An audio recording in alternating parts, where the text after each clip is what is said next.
Let me ask you something. Are you getting everything out of your rent-to-own business? If you're not an A-Pro member, then the answer is probably no. Look, advocacy is A-Pro's bread and butter. This is why they were created and what they do best. But here's the thing. A-Pro membership is about way more than advocacy. A-Pro connects you to the movers and the shakers of the industry. People who've been there, done that, and they can help you do it even better. A-Pro's monthly webinars give you expert insights and actionable takeaways. It's like having a masterclass for your business every single month. Got questions about complex regulations or sticky situations? No problem. A-Pro's legal hotline gives you direct access to experts who have got the answers. That's a peace of mind that you can't put a price on. And let's not forget the resources, news, updates, and tools that keep you ahead of the curve. Scholarships for your team? Check. Disaster relief when you need it most? Double check. A-Pro is your ultimate support system in the rent-to-own world. So stop settling for less. With A-Pro, members get more. More support, more connections, and more success. Head over to rtohq.org and join the A-Pro family today. Because in this business, more isn't just better. It's essential. See you at the top with A-Pro.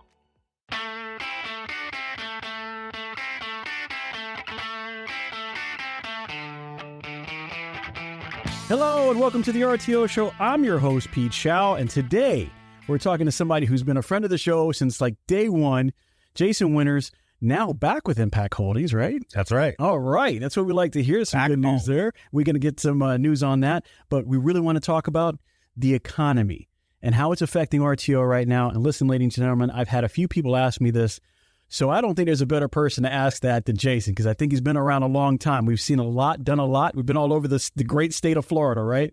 Right. And the way I look at it is, what's going on out there, man? There's people suffering out there. In the Tampa Bay area alone, I know that rents went up 17% from pre-pandemic times, right? 17%. When somebody's paying $1,000 and now they're paying 17% more, ouch. When you're paying $15,000, now you're paying that much more. That's hard. But then it's not just there. You go to the grocery stores, you're going to see that money disappear. Your $50 is now $70. Your $70 is now $100. I mean, it's hard to keep food on the table. And now we got to figure out how rent-to-own stays relevant. And I think you got a shot at it, man. I think you convinced me at the end of this that rent-to-own is going to be all right. Well, I mean, I'm a little more optimistic than that. You know what I mean? Yes. Because historically, whenever someone asks me what I do for a living, and I would tell them I'm in the rent-to-own industry, there's always questions after that, because they've got the perception out there that we're just rolling in the dough. We're charging this and it costs that and they could get it there and I don't know what, I don't know why anyone would do that. And then when I start to break down everything that we do, you know what I mean? Then they get, oh yeah, I get it. It starts, they start to, and the best way that I always when I talk to someone like a new hire or somebody that's new to the business, I tell them the story about when I saw the light of rent-to-own. And it was, before I worked at Rent-A-Center, I had 3 jobs. Okay. I worked at a grocery store overnight. I worked at a pizza place from 4 to 10 delivering pizzas. And then I had like a lunch place. I think I told you this story. Mm-hmm. Did I tell you the whole story with the pizza guy? Yeah. I told you the whole thing. Yeah. Well, it's relevant to the relevant and staying relevant because again, once you start breaking down what the service is and the risks that we take, and the flexibility that we offer and how we help the customers through the tough times. You know what I mean? Like we charge what we charge in order to stay alive. Yeah. At the end of the day, there's plenty of stores out there, RTO stores that are losing money. But why is it that everybody believes that when they see the amounts, we're making a ton of money? There's no way that this product can cost this much money. And like, you've got to almost sit down and go, well, I've got brick and mortar. When you call, I answer the phone, right? Somebody's always there to answer the phone. We're open 6 days a week, some cases 7. We're open for 10 hours a day, right? That cost. I got a truck that never charged you to go out there. I got to put gas in that truck. I got to put insurance on that truck. Wait a minute. Hold on. We're not done. We don't charge credit. We don't, we give you free service to loaners. And so we almost have to fight for that. But is that an awareness issue? Are we failing on an awareness piece? I don't know. I think that the irony is if anybody's pulled the wool over anyone's eyes, it's the credit industry because you can swipe a card and it's real easy. And you think, oh, I got this thing for $250. Yes. But at the end of the day, how much are you really going to pay for it? If you pay the minimum payments and you I've said that's your, yeah, I mean, everybody in RTO has said that 1,000 times, but it is 100% true. You have no idea what you're going to end up spending on that big purchase at all. And how many bad things are going to happen to you between now and the time you actually, quote unquote, pay it off.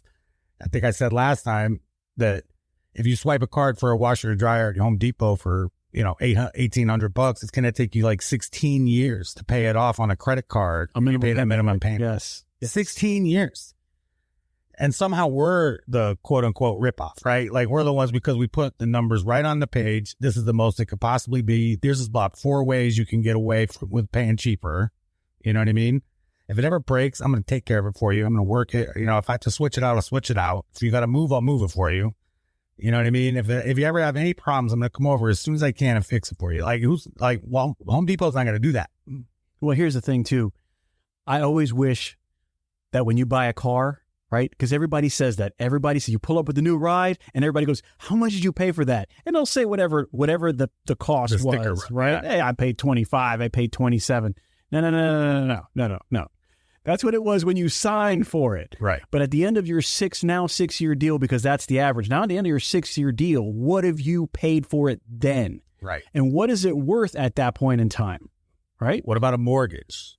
Oh, you know what I mean? How many times do you pay over your mortgage? Like, if you go the whole 30 years, you know what mortgage is, where the word comes from? No. It's Latin. All right. And it's called a death pledge.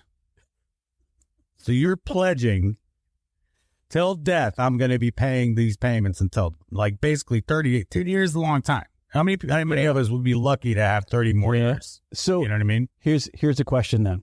All right. So the economy's rough, right? We're upfront about our pricing, which sometimes is a little bit scarier than what people know the truth to be. And the truth is, this is what you might pay. Just do the math. If you did every monthly payment on your house, if you did every monthly payment on your car, if you decided to pay the minimum, and what do they tell you the minimum is? $40, $60, right? Mm-hmm. And then what they don't tell you is $57 of that is interest, right? And you get a $3.50 that comes off of it and it might eventually compound to the point where you're getting $10 off and $12 off, which is probably more at the end, right? At the end. So they don't tell you that. So then here we are. The economy's hitting us hard. It costs harder to put food on a plate. It costs harder to keep something over our head. And then we have that boogeyman approach when you're coming in and they're saying, wow, this washer and dryer over time might cost me this. And I'm not looking at the same as cash. I'm not looking at the ability to early purchase option it, or I'm not looking at the fact that if I took a lot more money, I can get it paid off sooner and not have to go all that route. Or if I have one service issue, I've probably paid half the price of it already because somebody's going to come pick it up, which they don't do, or they're not going to leave it here without putting a loaner because nobody's going to pay for that, and then take care of you, and all the money's going straight to it. How do we get around that with customers? How do we get them to see where we stand? Because right now, the economy's it's on a death grip, man. So where do we stand with that? I've always operated under the assumption that the tougher things are, that we're going to be okay. And I still hold that to this day. Like, the more people that are pushed into our space because they have harder access to credit, the more customers we could potentially have. Now, some of those people might not have thought of us as an option in the past, but now they have to. You know what I mean? So I guess the question would be, how do we get in front of those people that would never think to use us in the first place because they've never been in a situation where they're struggling like they are right now. So many people that more normally would just have a card and they would swipe it and they would get whatever they were talking about. They've declared bankruptcy 14 times, but somehow they're better than our customer that comes in and makes their payments and pays it, as best they can. I don't buy that. I think that we're just as legitimate a place to go for anybody, let alone just quote unquote poor people, right? Like, I hate that stigma. And I think that a lot of times whatever you see the most of is what you think is everywhere. And yeah, Tampa's tough. Florida's tough. Everybody's rent went up. But I guarantee those houses aren't empty. They still got washers and dryers in them. They still got living room sets in them. They still need to eat dinner with their family to dine at set. They got to do all that. All that stuff still happens. So as long as we're here to get to the people, I just think that we're going to have customers as long as we're allowed to do this transaction. You know what I mean? And I think that the transaction helps the community. It helps people in those situations. Everybody wants to talk about, well, you know, you get in a Walmart or whatever. Yeah, man, like maybe you could. And if you did, these are all the things that could happen that Walmart isn't going to care at all about. And these are all the things that we're going to do if those things happen. You know what I mean? You're never going to have to worry about it. And we're going to help you get to it. Even if you have to give it back for a while and come back and pick up where you left off. You know, at some point, we want to see you owning this item. You know what I mean? And if you see one cheaper or you like more or any of that, no one else is going to offer the flexibility that we offer. So I don't think that is it tougher to maybe get out there and get sales? Yes. But the one thing we can't do is just say, well, you know, that store stinks because, you know, the economy's bad. Well, that might be the excuse they sold themselves of why they're bad. Well, that's something I wanted to talk to you about because I agree with that. You've got employee buy-in, right? Because they're going through it. Their money isn't going as far as it used to. So their car payments are harder to make. Their rent is hard. So they're putting that obstacle in their own way when they're having these conversations. But so we've got items that either cost the same or a little bit more than it used to because, listen, inflation is everywhere. We're going to feel it too, right? We're feeling it too. So exactly. So we're trying to overcome. Is it a brand awareness thing? Is it an awareness thing in the sense that everybody believes we're high dollar for the same product and it's going to cost us? Are we marketing it the wrong way? And here's the even bigger question. If we are we not selling it to our guys the right way? The people that work under us that are really the ones putting it out on the street, have we not sold to them the right way for them to feel comfortable enough to go, no, I'm not taking too much money from you. Let me explain to you why this is probably a better deal. Are we doing that right? Let's take a quick break. Hey everyone, it's Pete Chow here from the RTO Show podcast, and I want to tell you about a company that's making a real difference in the rent-to-own space. Wow Brands. I've seen firsthand how they approach marketing. And let me tell you, it's not just about ads. Wow Brands builds complete digital ecosystems designed specifically for the rent-to-own industry. Their e-commerce and lead generation strategies are built to bring in qualified leads. And did I mention that they are actively working with the rent-to-own industry while also being members of APRO and TRIB? Listen, these folks are passionate problem solvers. They don't just slap something together. They design, build, and scale the kind of digital retail tools your business needs and your customers actually want. So if you're serious about growing, reach out to Wow Brands at wowbrands.com. I trust them, and I think you will too. I think that's a very general question with a lot of answers from a lot of different places. In some companies, absolutely. And in some companies, maybe not so much. But at the end of the day, it's all you can only control your own business, or in your case, like your region or district or division or whatever. Like you can only worry about what's going to happen within your four walls or however many walls you have in your stores. And the bottom line is we aren't selling TVs and laptops and computers and furniture. We're selling ourselves and our service. That's what we're selling. They can get this stuff. Yes, they could get it cheaper, but they're not going to get us. So if we allow ourselves to devalue ourselves and what we offer, maybe they are paying a little over what they should pay. You know what I mean? At the end of the day, the customers' reviews are going to tell you how you're doing. You know what I mean? But no one ever felt cheated in a store that has great service. You know, and that works with them and talks to them like a human being and understands what they're going through and helps them through the hard times. No one ever felt cheated in those stores. And if they did, they made it right, you know, because the only thing you can do is make sure that everybody feels like you took care of them. You know, like we struggle a lot in certain stores for reviews. Like the only reviews we ever get from a customer are bad. Well, that's because only people that felt strongly about your service felt bad about it. You know, the rest of the people that were there, it was okay. Well, that it was okay is not going to keep a customer around forever. It's not going to get them to get their next thing. Never made anybody excited. Well, we got to win them over with that powerful personality, right? Or, you know, just be there when you said you were going to be there. Do what you said you were going to do. Take the extra step of wiping it down before you leave, hooking it up, showing it to them, making sure it works, making sure they understand it. You know what I mean? then calling back and making sure that the guy that delivered it did that, like, or having them call on the spot to the store and then finding out if there's any issues that might pop up in a review that comes out down later. You know what I mean? You can head them off at the pass. A lot of this stuff can be solved in the sale. Like you said, are we selling it to the people, right? I don't know. You know, there's a different answer for that in every store that you're going to be in, but you can find it out because it's going to be, the evidence of it not being that way is going to be obvious. It's going to be obvious in the performance. It's going to be obvious in the gross or the loss. It's going to be obvious with the customer reviews. It's all going to be screaming it at you. You know what I mean? And it's harder to find, like, if there's that many people that are out there strapped right now, the last I checked, we pay pretty good comparably to other places that they could be doing a lot harder work.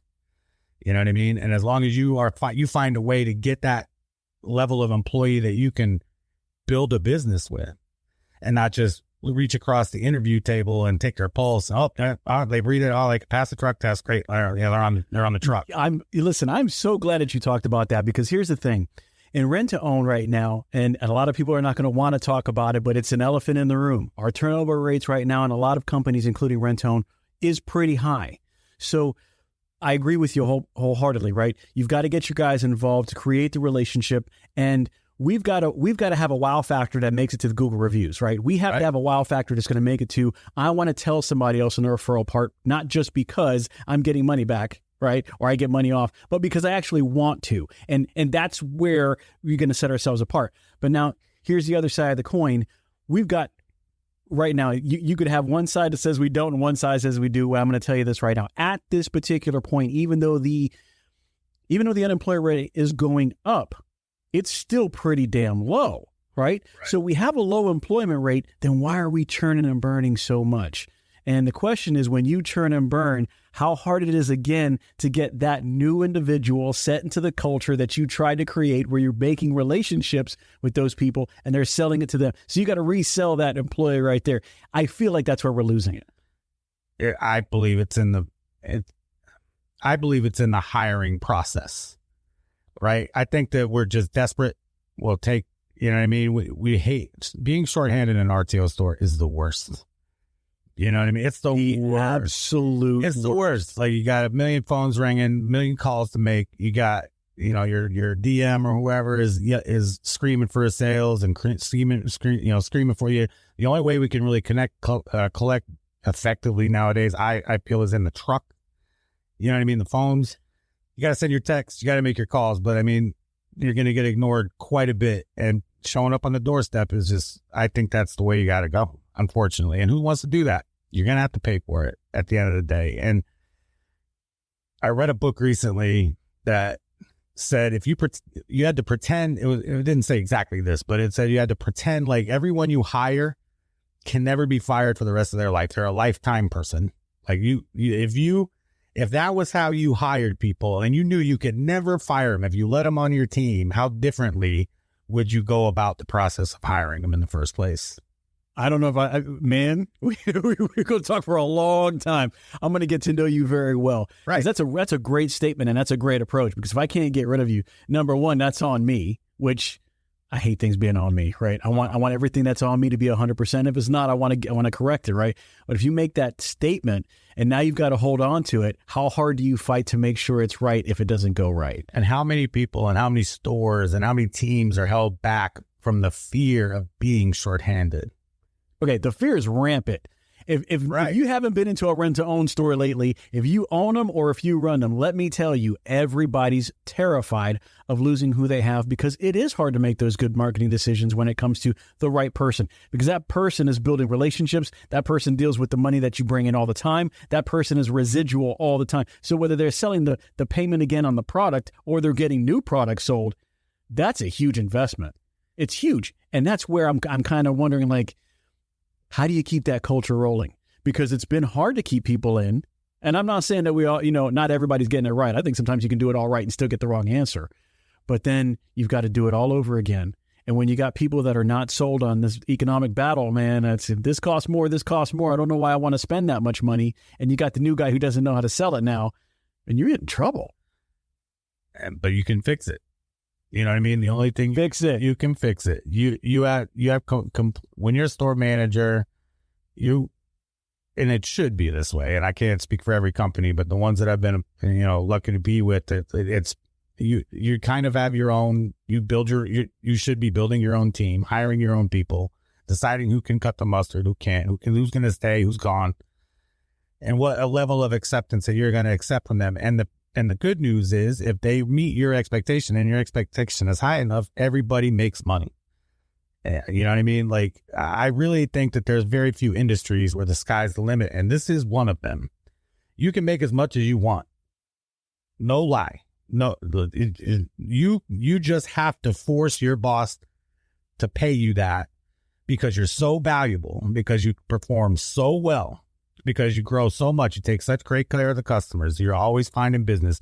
You're not going to lay down and become an excusosaurus and be like, well, the good economy and it was raining yesterday and I couldn't, and you hear them all the time. And if you accept them, you're like, oh man, that stinks. The economy. Yeah, you know what? The economy does stink. Well, all right. Oh, well, that's the reason. That's an easy reason. You didn't ask like 4 more questions that maybe would get to the root cause of what the real issue is. I mean, I'll listen to any excuse you got if you can prove to me that everything you were supposed to do, you did. Then we can start talking about the economy. Yeah. You know what I mean? I've heard every excuse in the book. I've been doing it a long time. I was a district manager since 2016. I've heard every single reason that you can possibly hear about why a store was failing or struggling or having a bad week or a month or a year or whatever it is. And at some point, I just don't want to hear it. Did you make every single call that you were supposed to make? Did you do every single run that you were supposed to do? How does your store look? Did you get 100% on your store appearance checklist? Like, is all your high idle on the floor? Is everything? Then we can start talking about, and then we'll go out back and we'll commiserate how bad the economy is. But at the end of the day, I can't control the economy. I can only control what's happening inside these 4 walls. And if I'm doing everything right, all right, then we'll start looking outside. But the thing is, you're almost never going to be doing everything right. You're never going to be looking under every rock for every sale. It's just not happening. You know what I mean? But when you have that store where your bar is great service, not good service, not meh, not something that no one would want to write home about, or meh. It was meh. The guy showed up. His shirt was untucked and he drug it in and he scraped it on the door. But, he was nice to me. It was okay. No one's going to go in there and say, they're then going to waste their time to put a review in. And if the only people that feel strongly are the ones that sometimes it is outside of your control, that you're going to be late to the delivery. The truck broke down. The guy called out sick. Like, there's a million reasons that you can actually be late that are outside of your control. And then that customer gets upset or someone says something rude to them or something like that. Yeah, those are going to happen. And those are always going to happen because it's just life. It's just life happens. You're not going to give every person great service every single time. Unfortunately, it would be great if you could. It's just not a thing in this space that I know of. You know what I mean? But if you can limit them and have just as many people that go, wow, man. I mean, that like they called and asked if they could come early. Like they showed up. He put the thing in a blanket. He brought it in like it was a baby. Like he didn't, you know what I mean? Like that's the kind of thing that's going to get more people. And then they're going to get referrals. You know what I mean? I feel like the business is out there. The business is always out there. All we got to do, every store has 1,000 customers. They're just not all around at the same time. Yep. You know what I mean? And it's really going to be managed to what the store manager can handle. And if you got a bunch of people, and if you just how do we hire? Like, how do we find the people? Like, do we want the people that are out there with no job right now? Do we want those people? Well, I've always said the people out there that we want to hire already have a job. They do. They already have a job. When you're talking about a 4% unemployment rate, whoever you want is already working. They're already working. So you've really got to broaden your scope and go, okay, if I was going to be in this business, what are the traits that this business has that I think somebody could be able to really knock it out of the park? I don't know if, somebody being in this particular, an artist would be a great person to have in here. I mean, they might think outside the box, but this is a very physical business as well. You've got to be able to have customer relations. You've got to be able to lift things. You've got to be able to deal with things that other people can't. And then you come across those other situations where, wow, that's a business that I think we can do very well, and not trying to leave out the rent and wheel crowd, because there has a little bit of, we don't talk about them enough, but they have a particular set, and theirs is tires and wheels, right? And they seem to be still in it. And we've got a million more products than that, a million more products that go in the home and not necessarily out of the home. And yet they're doing it extremely well. What are we doing? And the economy gets brought up to me so many times because a lot of people are afraid of where it's headed. And the truth is, and I'll say it again and again and again, in an election year, you're always going to get the instability. Everybody's kind of curious as to what direction we're going to go in, and is this going to be about energy? Is this going to be about women's rights? It depends on where you stand on the spectrum. Is it going for you? Is it not necessarily going for you, but it's kind of going for you, middle left, middle right? The truth is this: it doesn't matter where you stand.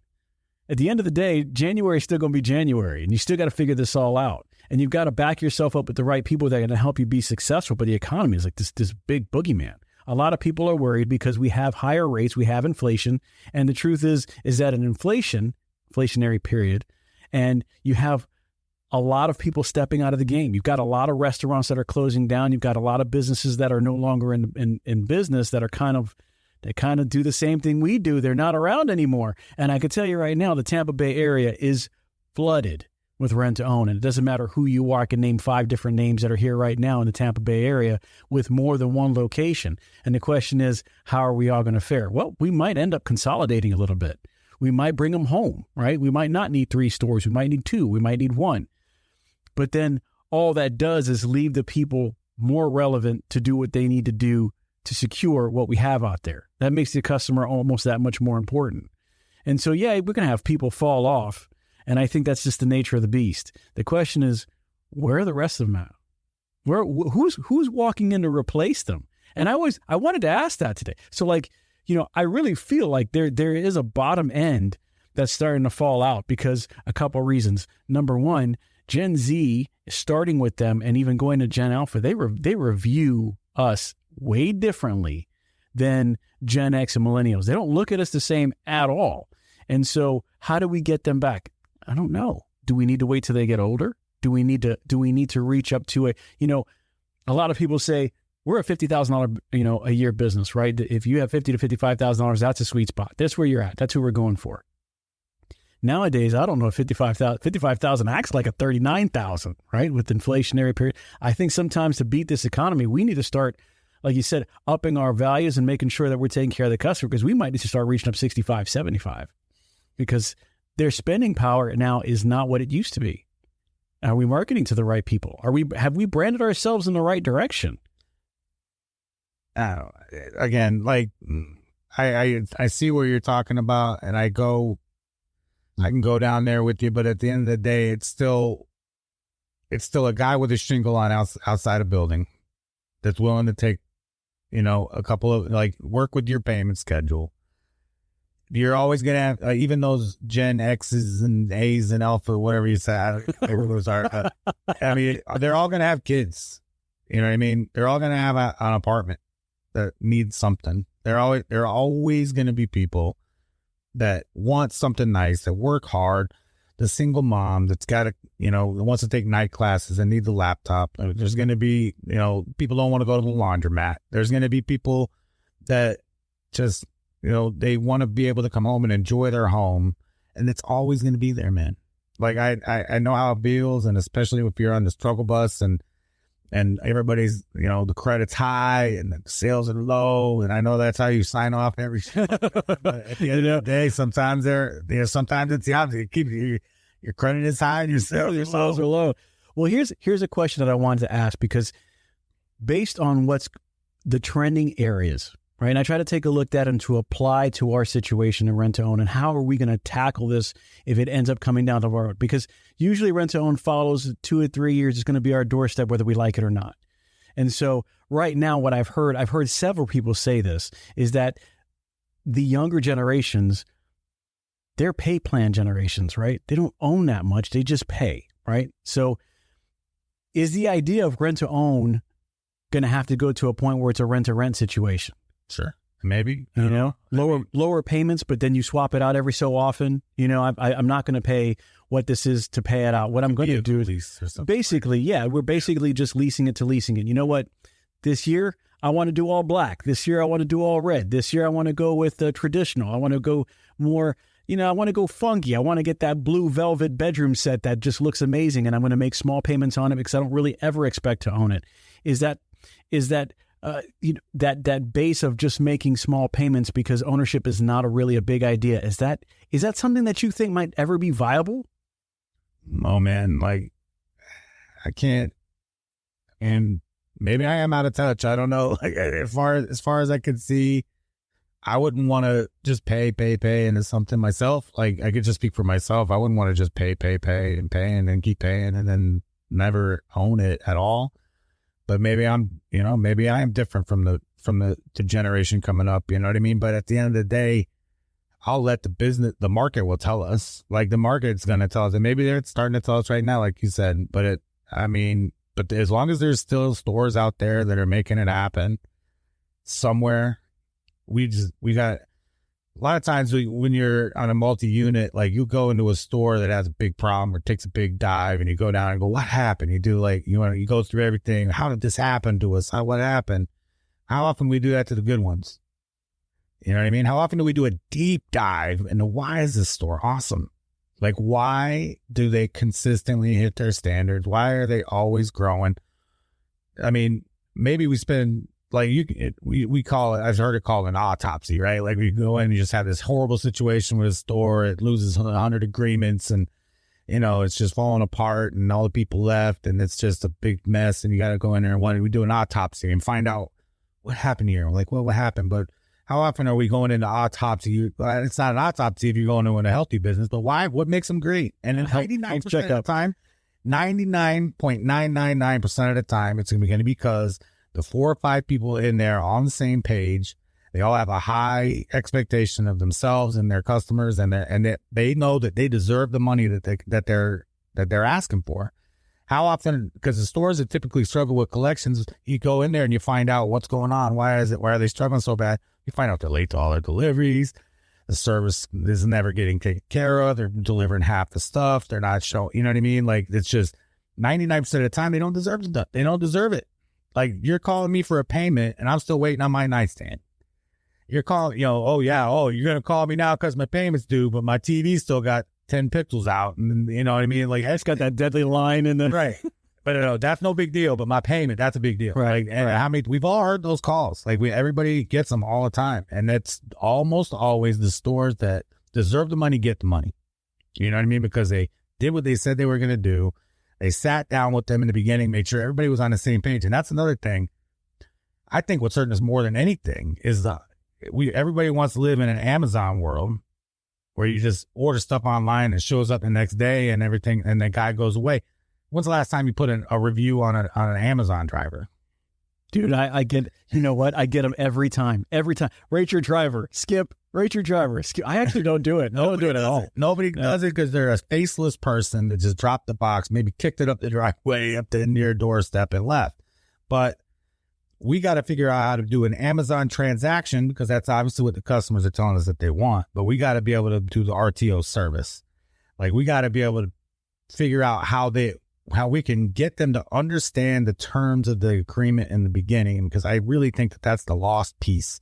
I don't think people back in me and you, when we were running our stores, the customer would come in and they would walk around the store and they'd sit in this one and they'd sit in that one and they go, what do you think, honey? No, I don't like the blue one. I want the red one. All right, well, I kind of like the blue one. And they'd have an argument, and then you'd figure out which one was going to work, and the woman was usually going to win. And then always, and then you would go and you type up the contract and you try to get them with the tables and the lamps and the rugs and everything else. And you finally figure out what it's going to be. And then what happened? You sit down and you go line by line like a robot and say, oh, and you go through this is the same as cash. And this is it. And then, you know what the funny story is? I'm going to cut a funny story. I have a harder time going over an agreement if it's facing me than if it's facing you. Oh, so you can do it. I'm way better upside down. And I flipped it over the other day and I was like, what? Oh, wait a minute. Listen, I can't I had to flip it back around. I was like, okay. And it's crazy because you get so used to it when you're going over it. And I mean, I'm a line per line person too. I really don't like to skip over. I don't want to be like, yeah, this is what this means. No, let's read it out. Let's get a couple keywords in here so that you can see that you can return it with no problem. You know what I mean? No issues. And how many online customers have you done it with recently, or any of your people that were full online? They found you on the website. They did the thing. You did it. You called them up. They faxed you or sent you pictures or whatever it was. I mean, you can't call me out like that, man. It's not just you. It's okay. It's us. It's everybody. Like we don't. We haven't figured out how to be us like we used to be, because we've lost that part of the sale. Like the sale is now click, it shows up. That's what. So when is the last time your driver was able to go, okay, this is how this all. You know, I actually did something about that in the last couple of classes, and it was how important the driver is. Because lately, I think we've gotten away from the idea that you know, we always put them on the bottom. And I'm not really sure why, of the importance ladder, right? It is the most important job, especially because not only how many times do we have our guys running and it ends up being the driver? How many times is it them, the one delivering, doing the service, or asking them questions? How many times are they the ones inside the home? How many times are they the ones talking to the references on the side of this, you know, hey, Ms. Jones has a neighbor, or somebody sees me knocking over here. And you're going to tell me that that's the guy you pay the least and you pay the least attention to? And if we fix that, we fix a lot. You know what I mean?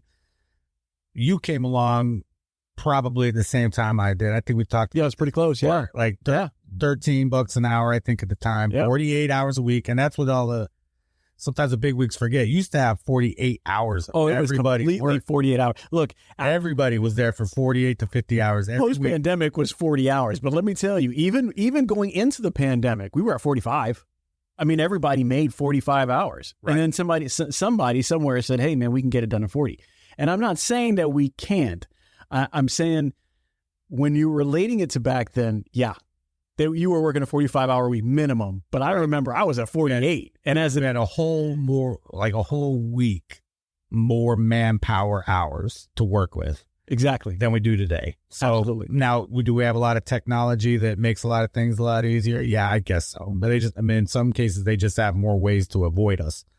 You know what I mean? You're texting them, you're emailing them, you're calling them, you're doing all these different things. But how often do you really talk to a past due customer? It's less and less in my experience. I'm going to tell you, for anybody who's listening to this, if you have gone back to a 45 or 48 hour week, please hit me up on the show. I want to know. I would really like to know how it is. I think there's people out there that would work that schedule, especially in this economy. Like if you're struggling and you find a job that's guaranteeing you overtime, you know what kind of people you're going to get? Workers. You're going to get people that aren't afraid to get dirty. You're going to get people like we're saying, well, we're trying to adjust our models to the people that only, well, you know, people only want to work 40 hours. Yeah, these people only want to work 40 hours. What about the workhorses like us that saw the opportunity at 48 hours a week with 8 hours of overtime every week? And we're like, heck yes, I'm going there. Well, I mean, a standard day was, and when I say standard, it was very standard. You'd be in half hour before and half hour late, and you probably took a 30-minute lunch, and it was probably on the road. But, and you know, so then in management, it was an hour before and almost up to an hour after, because you're getting your store ready, or you're filling up the holes, or you're making sure your files were good before the next day, or trying to get those last minute commitments in. And Ms. Jones is telling she'll be there at 7:15, and ain't no thing, Ms. Jones, I'm gonna be here. You know, right? And so I completely actually have put that aside. And now I'm thinking about that 48 hours or 45 hours, whatever. If anybody knows how that is, please let the show know. Send them some DMs, send us anything, because I really think that we have lost that. I think that's something that went to the wayside. A lot of the great people that you and I know and that have been in the business, we got them with that offer of a job. You know what I mean? I'm the more that I see and the more that I interact with the people that we have, I'm not knocking anybody, you know what I mean? And we've got a lot of great people, and I've seen a lot of great people at a lot of stores, but the ones that are willing to, you know, the ones that will go do that late washer service, the ones that, you know, the ones, you got people now that are looking at the clock at 5:50, just waiting for it to hit 6, and they're out, they're done. And you know as well as I do, when was the time you were going to run was at 6? Oh, yeah. Because that's when you were going to be able to get contact with the customers. That whole part is gone. You know what I mean? And I don't know that it has to be. I don't know that. Like all I know is that where there's a will, there's a way. And if are we going after the right employees? I don't know. You know what I mean? Like, how much time are we spending on that part of our life? If I'm a shorthanded store manager, how much of my day is devoted to trying to be not shorthanded anymore? Or how much of it is just trying to pick up slack? It's funny you say that, because that's literally what we've been going through for the last month. And so the common statement that we've been using is, this is where we are. And in every story, when you find out where we messed up, what do? You go back to the beginning. What do? Let's go back to the beginning. How do we start? Do we have the right employees? Do we have the right mindset in the store? Are we doing the right practices and processes? Are we looking at it the right way? Is our glass always half empty, or is it half full? I mean, are we looking for, the excuse to say that it's okay we didn't do it because? Or are we looking for the reasons that we should have got it done, and what we did was we kind of just fumbled the ball a little bit? And a lot of people don't want to take that. They don't want to say that. They don't want to say, I fumbled a little bit. It's hard. It's hard to look at yourself and self-deprecating, man, and just say, you know what, I didn't do my job. But at the same time, it's, I don't always believe that it has to be black and white. Sometimes I think you can do your job and not get a result. Sometimes I think you can not do your job and get a result. But usually 9 out of 10 times, it's the process that got you there. If you're doing the right thing, you're going to get the right result. And if you're not doing the right thing, on average, you're not going to get the right result. And I think what happens is, as we're coasting out of COVID and things happen, and yes, we could have gotten it done in 40 hours at reduced situations. And I think now that we're so far out of it, I don't think anybody's not going out to eat anymore because of that, right? They might be not going out to eat because they don't have the money, but they're not going out to eat because they're afraid. They're not staying away from ball games because they're afraid. Nobody's stuck outside the church because they're afraid to do it inside and they got to do it outside. I think we've already gone back to 100%. But rent to own is in 45 hours. And are we missing the boat on that? Are we missing the boat on some people that are really like, they got 3 kids to feed and that they want to, maybe their spouse isn't able to work for whatever reason, and you got to be the main income.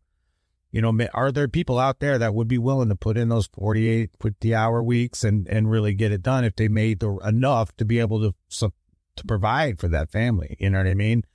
And how many of those people, because we're hiring people that are only willing to work 40 hours and are, you know what I mean? Are they going to stay that extra time that it takes sometimes in this business, especially in the summertime or whatever, to actually get what you need to get done? You know what I mean? I don't know. Maybe there's, it's something that's worth investigating. Here's a question. We're at Jason's Rent to Own. This is your spot. This is what you have. You have the traditional rent to own. You have 5 spots available. And you're trying to pay, right? You're trying to pay right. You're trying to stay competitive in the market out there, but you can only pay so much labor, right? I mean, economics is economics. You either have it or you don't. So what are the chances that you say, okay, I've got to figure out how to beat it, so I've got to get the right people?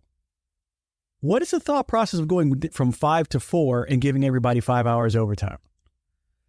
Right? So you're paying time and a half on that. So you're essentially paying 75% of an extra person. You're saving 25% of a person's salary, but you're giving 75% to everybody else. Now the GM is going to be whatever the GM is. So in that aspect, I guess you're saving a little bit of money, but you're handing off the rest of it to people who might need it, right? Do you think that's enough to solve the problem? Do you think, okay, I'm going to get essentially almost the same work. I'm almost paying the same, but I'm giving enough pay to those people that it's quality pay. So I can ask for the extras. Right. And now it's easier to find somebody who's going to work till 8 o'clock, or, hey, listen, you're going to have to come in a little later, stay a little later, or come in a little earlier, and maybe I'll let you go a little earlier, but earlier means 8 o'clock, right? It's not, it's not 9:15. Earlier is like 8 o'clock. And that's when we get in and we go. Is that viable? Do you think that that's something that could really change things? I'll tell you, I would definitely take a run at it in that direction. You know what I mean? Because it's just all about the person. I don't know though, but there are stores out there right now making it happen, doing a great job, hitting every standard, growing the business with 40 hours people. You know what I mean? But I guarantee in that store, the manager has a high bar of what they'll accept and what they won't, so, but those people are meeting it and they're being rewarded for that in most cases, or they're not going to stay and it's not going to be great for very long because they're going to be like, well, but the truth is the store that's struggling and the store that's succeeding, they're both working hard most of the time, not in every case, but a lot of times maybe they're just doing the wrong stuff. They're not doing it at the right time.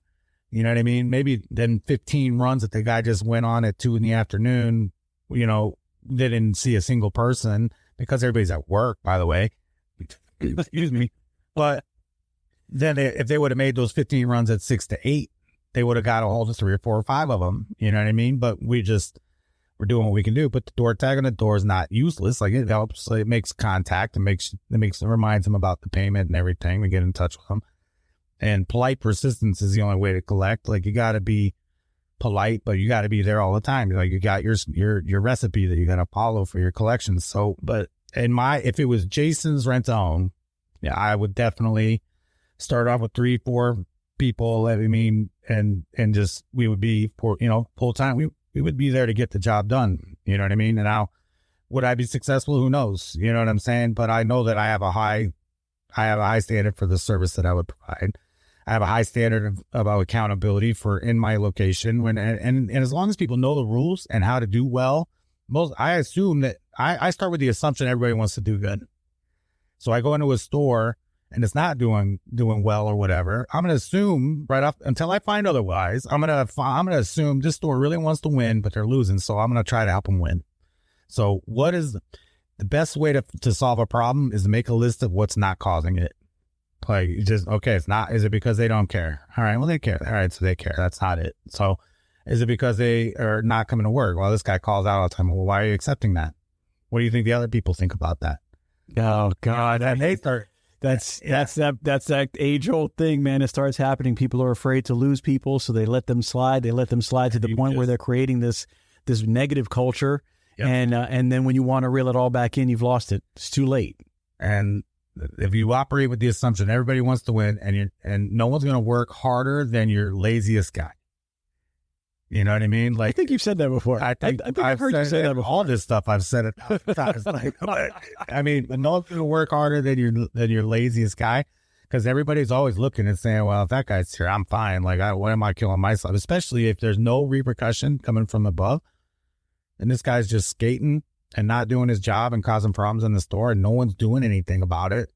Like, you're creating to a point where, why am I killing myself? Why do I care? If he doesn't care and he still gets paid, why do I care? Man, that's a store killer right there. I can tell you right now, it's a store killer. It happens all the time. If anybody's listening to this that has that situation going on, let me tell you, get a grip, make a decision, and it's probably the best decision you've made in a long time. And it's gonna hurt in the beginning, but at the end of the day, if you've got a few core people that you can build upon, there's no time like yesterday. You know what I mean? Like, you gotta figure it out, because it's when it's like the rowboat that I think I might have said it here, but like, if you got a rowboat and you got to go to the same place and one guy is in the back that isn't pulling his weight, boat's a lot lighter when he's swimming. Like, if you because then push him overboard. Right. Everybody's just trying to do the same thing, trying to move forward. And if you get everybody going, that even if it's only 2 or 3 people, you can struggle through it. You know what I mean? You're going to have to be tight with your scheduling, and you're going to not be careful not to overpromise to customers and say yes to everything you want to say yes to, but it can be done. The main thing I think is if we get really, really, really good, like if I asked you, what is the key to a business? What would you, the key to a successful business is people. 100%. Everybody would say that answer, right? But it has to be people. How many people do it though? How many people have the confidence that if this guy doesn't come to work tomorrow, I guess I'm going to have to let him go. Oh, well, that means I'm shorthanded. That's a tough decision to make. You know what I mean? But if you have no confidence that you could go out there and find somebody to replace them easily, but if you have that skill in your So how hard are you working to develop that skill? Are you really handing out business cards when you go out and you get impressed by somebody that's working hard and maybe says, even smiles at you today? That's a big deal. Like, oh, okay, he greeted me. That's pretty cool. How do you like your job? If they like it, why do you like it? If they hate it, why do they hate it? You know what I mean? Start a conversation. Well, if you ever know anyone looking for, we have this and we have that, and you give your elevator pitch, and that's how you get candidates to start thinking about it, because most of them, especially the hard workers, they just got their head down. They're just trying to make the ends meet. They're trying to make it. They're just trying to make it. And then, but if you go, and that's why you got to swim in the circles where maybe you could offer a little more hourly pay than what they're making at that place. I mean, you should stop at this kind of like and you can't even say it about all the convenience stores anymore because they pay pretty well. You know why? Because they figured it out. And they made it a great job. Well, I think a lot of things got figured out post-pandemic. The wages have gone up. They just haven't gone up as fast as inflation has. Right. So the value of the dollar is going down in more ways than one, and yet we're paying more for our goods. And I think that's one of the things that a lot of people are asking about, because, it's harder to get things paid and our dollars are worth a little bit less. So it's not the fact that things are going one way or the other. It's that they're kind of separating, right? We have one that's going left and one that's going right. And here we are trying to navigate the middle of the whole situation. And I think a lot of people get worried about that. And so when they're sitting in the emails and they're sitting in the small conversations about the economy and how to overcome it, I think they already know the answer to that question. I don't think anything we said on this podcast is going to be like, oh my God, they solved it. That was the one thing I needed to hear. I think it's all that they needed to hear. I think it's that refresher course of, you can't just let it beat you down to the point where you believe it's going to beat you. You have to have the mindset, the killer mindset, right? The economy is going to be the economy, and there's nothing we can do about it. But I don't think the RTO industry is going to just turn heel and say, you know what, let's just get out of the business. I can't believe that had ever happened. You know what I mean? Because there's always going to be a way forward, man. Like we offer a service to people that need it at the end of the day, and they're always going to be there. There's always going to be young families. There's always going to be, people that have had bad pasts, you know what I mean? That they went down a wrong road and now they're trying to do better. There's always going to be students. There's always going to be everybody. Like we can provide something to somebody that needs it. So the only thing we can control, though, we can't control the economy. We can't control COVID. We can't control anything. What we can control what's happening within our four walls. And when we do everything that we could possibly do to grow that business or hit that standard or do everything, then we'll sit around and talk about what do you think it is. But most of the excuses are born out of frustration, because the people that are struggling are working hard and they are banging their head against the wall. They don't know what it is. And they think, well, it can't be me because I care. My people care. It's got to be the economy. It's got to be something else. You know what I mean? But maybe it is something that you're doing or not doing. Maybe you haven't looked under every rock. Maybe you haven't gone to every apartment complex within a 5-mile radius to make a relationship with the people that work in the office. Maybe you haven't gone to every single, shopping center and every other business in your shopping center to offer them a neighbor discount. Maybe you haven't just put the flyers out. You know what I mean? How come maybe you haven't gone 5 up, 5 down? Maybe, just maybe, you haven't worked every reference and tried to get them on rent. Maybe you didn't convert every single PIF. Maybe you didn't do that whole call list. You just pencil whipped it the other day. Maybe you didn't really run those customers. You know what I mean? Because if you do all of that, there's more than enough things to work on that you can't control before I'll sit down and commiserate with you about what's outside the walls. You know what I mean? And that, if you have that mentality as a leader, that's what that store needs. They need you to come in and say, okay, well, we can't control that, but we can control this. That didn't make your shirt come untucked. Control the controllable. That didn't make your truck dirty. That didn't make your showroom look like a mess. You know what I mean? When everything's perfect in here, we'll go out there and we'll all cry together. No, I completely agree. Listen, I subscribe to the idea that necessity is the mother of all inventions. And if we're looking for things to pop out of thin air, it's not going to happen. We have to really be focusing on a solution. And when we need that solution, we'll find it. we'll find a way to make it happen. Nature does it. We do it too. There's one thing about the human spirit. It's resilient. And if somebody has an idea that they really want to come across, they really want to problem solve, they want to get to, we'll find it. Eventually we'll find it. Well, someone will.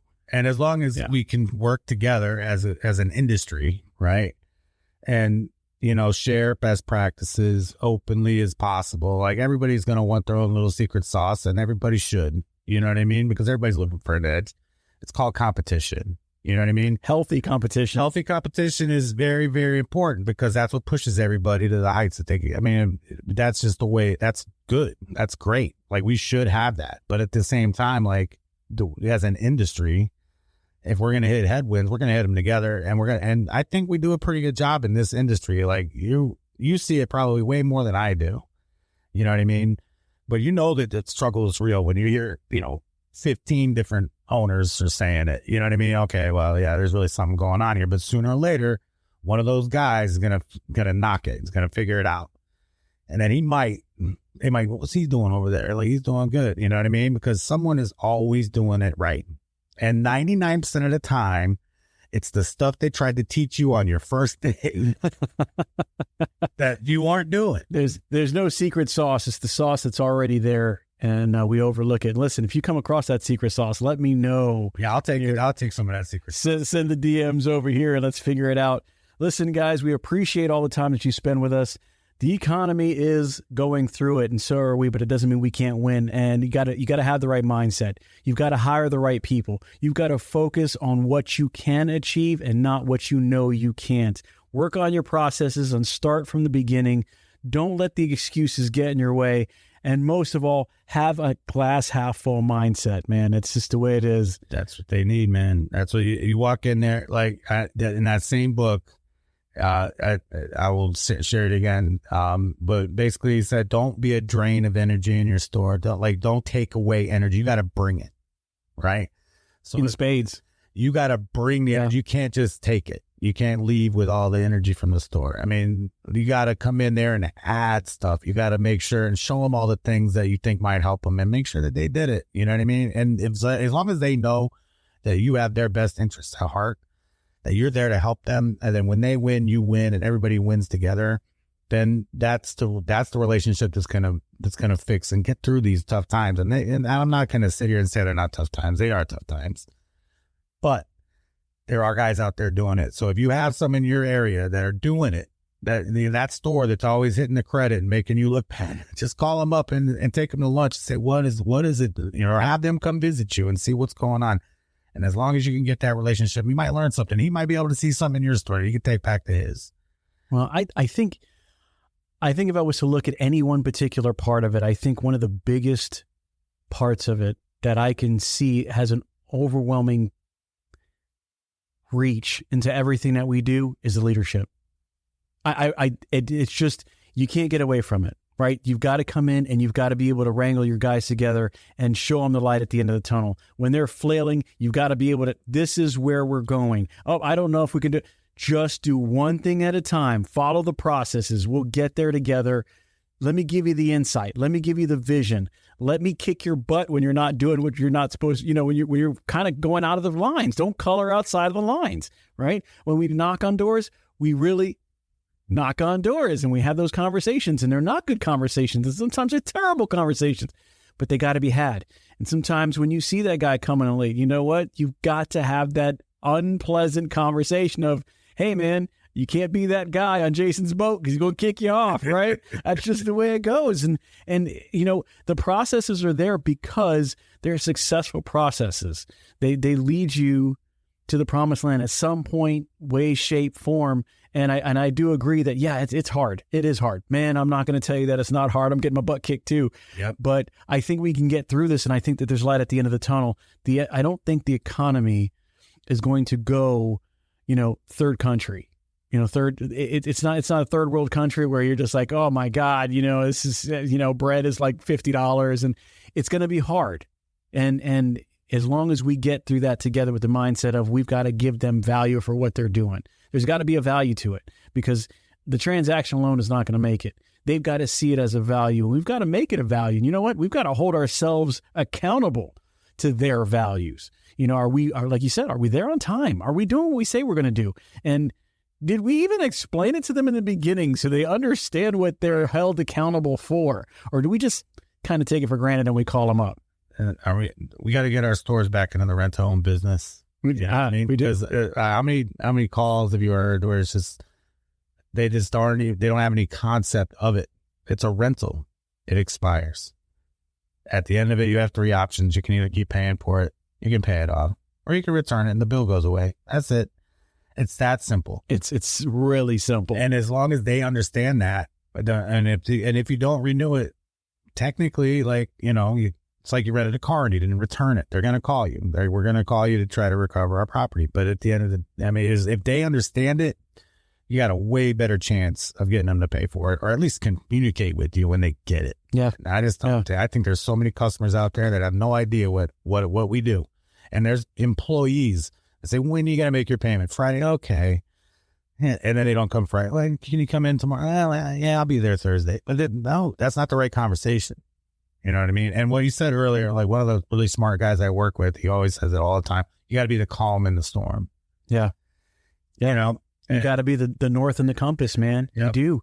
And so I think, you know, getting to a point where everybody can see you that way is also the trick too. You've got to be consistent. You can't come in one day and be that northern star, and then the other day, God, talking to son of a guys falling, guys. Yeah, they're gonna keep us. We're not gonna get it. Right. And you know, and it's a consistency, man.